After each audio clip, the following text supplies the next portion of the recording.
홈플러스 내부 진열대 곳곳이 비어 있습니다.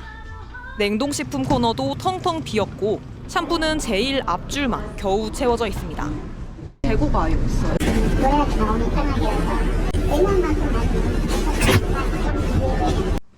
물건이 있는 것처럼 보이려고 빈 박스만 갖다 놓은 곳도 있습니다. 외부로 보여지는 진열 상태는 뻥뻥뻥 뚫려 있는 것보다 뭔가를 채워놔야 되는 거거든요. 그게 또 본사에서 원하기도 하고. 물건이 없으니 고객이 줄고 고객이 없으니 물건이 더 주는 악순환입니다.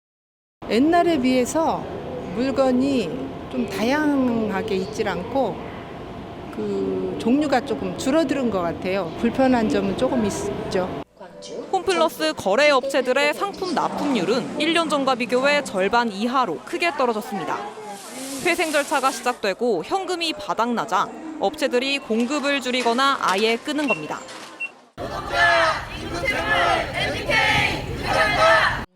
물건만 줄어든 게 아닙니다. 직원들 월급에도 벌써 2달째 문제가 생겼습니다. 수많은 노동자들이 임금을 받지 못한 채 막막한 속에 서 있습니다. 회생을 위해 대주주, 채권자 등에게 자금 지원을 요청했지만 참여 의사를 밝힌 곳은 한 곳뿐입니다. 1월 내 긴급 운영 자금이 확보되지 않을 경우 홈플러스 회생의 시기가 멈춰버릴 수도 있는 절박한 상황입니다. 전국 126개 홈플러스 매장 중 문을 닫았거나 닫기로 한 곳은 19곳이나 됩니다. KBS 뉴스 최지연입니다. 폐점 보름째인 홈플러스 서울 가양점. 불이 꺼진 채 오가는 사람 하나 없습니다. 식료품뿐만이 아니라 생활용품을 거의 많이 샀죠. 근데 그런 부분들이 갑자기 없어지면 이제 뭐 대책이 없죠. 직원들은 다른 점포로 배치됐지만 직원 120명 가운데 30명은 결국 회사를 떠났습니다. 홈플러스는 오늘 대전 문화점과 천안점 등 7곳의 추가 영업 중단을 공지했습니다. 한계에 도달한 자금 상황이 개선되지 않았다는 겁니다. 이달 안에 문 닫기로 한 5곳을 포함하면 올해에만 12곳이 폐점합니다. 117개였던 점포 중 약 15%가 없어지는 건데 롯데마트보다 점포 수가 적어져 업계 3위로 내려앉게 됩니다. 홈플러스는 이달 급여도 줄 수 없다고 밝혔습니다. 세금, 공과급 체납에 급여도 못 줄 정도로 자금 상황이 악화된 겁니다. 인수자를 찾지 못하고 있는 홈플러스에는 직원 2만 명과 협력사를 포함하면 10만 명의 생계가 걸려 있습니다. 급여를 타야 되는 일주일 전에 이렇게 일방적으로 통보하는 것에 대해서 매우 분노스럽고 그리고 앞으로 어떻게 생계를 유지해야 될지 걱정하고 있습니다.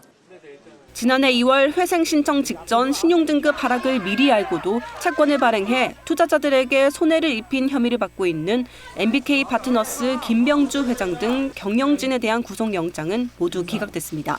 KBS 뉴스 윤아림입니다. 국내 2위 대형마트인 홈플러스가 기업 회생 절차에 들어간 지 8개월이 넘었습니다.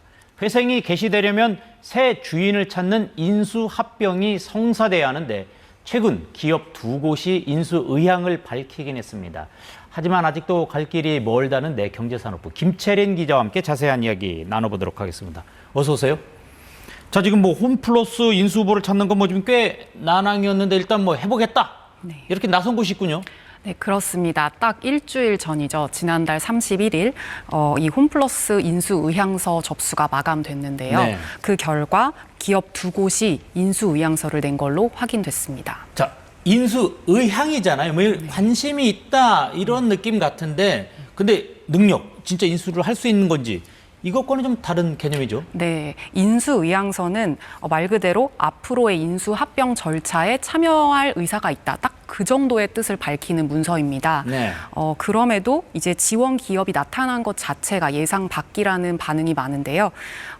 홈플러스 인수에 최소 1조 원 정도의 자금이 필요한 걸로 추산되고 유통기업들이 워낙 고전하고 있기 때문에 홈플러스 내부에서조차 과연 인수자가 나타나겠느냐 이런 회의적인 시각이 많았기 때문입니다. 자, 그렇게 해서 어쨌든 나타난 기업들이 어떤 기업인지 궁금합니다. 공개는 됐습니까? 네, 사실 두 곳 다 잘 알려진 회사는 아닌데요. 네. 인공지능 핀테크 기업인 하레스 인포텍과 부동산 임대 개발업체 스노마드라는 그런 회사입니다. 네. 홈플러스에 비해서는 규모가 굉장히 작은 곳들인데요. 이들의 인수의향서에 담긴 자금 조달 계획, 또 앞으로의 경영 계획 이런 것들은 공개되지 않아서 단정적인 평가를 내리기는 어렵습니다. 네. 다만 두 기업 모두 유통 사업을 해본 경험이 없고 매출과 영업이익 같은 재무 상태가 좀 좋지 않은 것으로 알려져서 일각에서는 실제 인수 능력이 되는지 의문을 제기하고 있습니다. 그렇다면 궁금한 게 인수할 능력이 충분치 않은데 왜 인수의향서를 제출한 걸까요? 네, 예단할 수는 없지만 좀 다른 꿍꿍이가 있는 거 아니냐 이런 의심이 좀 있는 것도 사실입니다. 네. 기업 이름을 알리거나 또는 홈플러스가 가진 알짜 부동산들을 좀 매각하려는 거 아니냐 이런 얘긴데요. 그런 의심이 더 강하게 제기되는 그 배경에는 10년 전에 홈플러스를 인수한 사모펀드 MBK 파트너스 같은 인수자가 또다시 등장하면 안 된다 이런 위기의식이 자리하고 있습니다. 네. MBK는 홈플러스 경영보다는 부동산 자산을 이용한 수익 회수 여기에 골몰했다고 해서 이른바 먹튀 비판을 받고 있습니다. 네.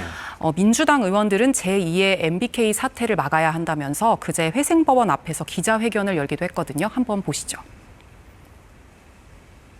이번에 또다시 경영 능력 없는 먹튀 자본으로 의심받는 회사들이 인수의향서를 제출하였습니다. 홈플러스가 먹튀들의 놀이터가 되지 않도록 지속 가능한 경영 구조를 만들어 엄중히 관리 감독해 주십시오. 졸속으로 인가하지 말고 인가 전 M&A 인수자 공개 모집 기간을 연장하십시오. 인수자의 경영 역량, 사업 비전, 자금 조달 능력 등을 충분히 검증하라는 요구입니다.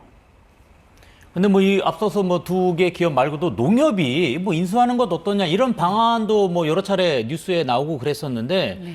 뭐 이 건은 어떻게 된 겁니까? 불발된 겁니까? 네, 일단 농협은 이번에 인수의향서를 내지 않았습니다. 네. 홈플러스는 이제 최종 입찰 전까지는 또 다른 추가 인수의향자가 나타나면 협의가 가능하다 이런 입장인데요. 예. 하지만 농협이 홈플러스 인수 전에 뛰어들 가능성 현재로는 좀 낮아 보입니다. 최근 국정감사에서 이 문제에 대한 농협 측의 입장을 좀 확인할 기회가 있었는데요. 일부 여당 의원들이 농협에 홈플러스 인수가 좀 필요하다, 나서라 이렇게 말을 하자 농협 중앙회장이 난색을 표했습니다. 질의응답 내용 한번 보시겠습니다. 좀 검토할 의향은 계십니까? 어떻게 갖고 계십니까?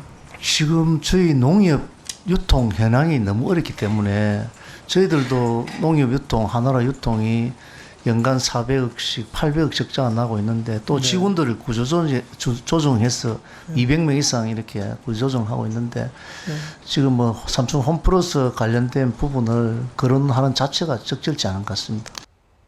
지금 우리가 짊어지고 갈 수 있는 그 짐도 버거워서 못 지고 가는데 남의 집을 다시 지고 가라 하면은 저희들이 집을 모르는 부분은 아니지만 좀 구체적으로 검토해 주십사 하는 거고요. 예, 한번 보겠습니다. 지금 농협 네, 지금 보면 이제 결국은 이제 인수 희망자가 나왔는데 정말 인수가 될지 의문이다. 지금 이런 상황인 것 같은데 어떻습니까? 앞으로 남은 절차는 어떻게 진행됩니까?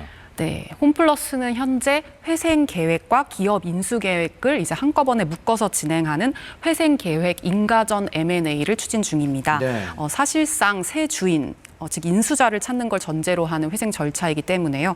적절한 인수자를 확보해야 회생 쪽으로 갈 수가 있고 그게 아니라면 사실 회생이 어려울 가능성이 높습니다.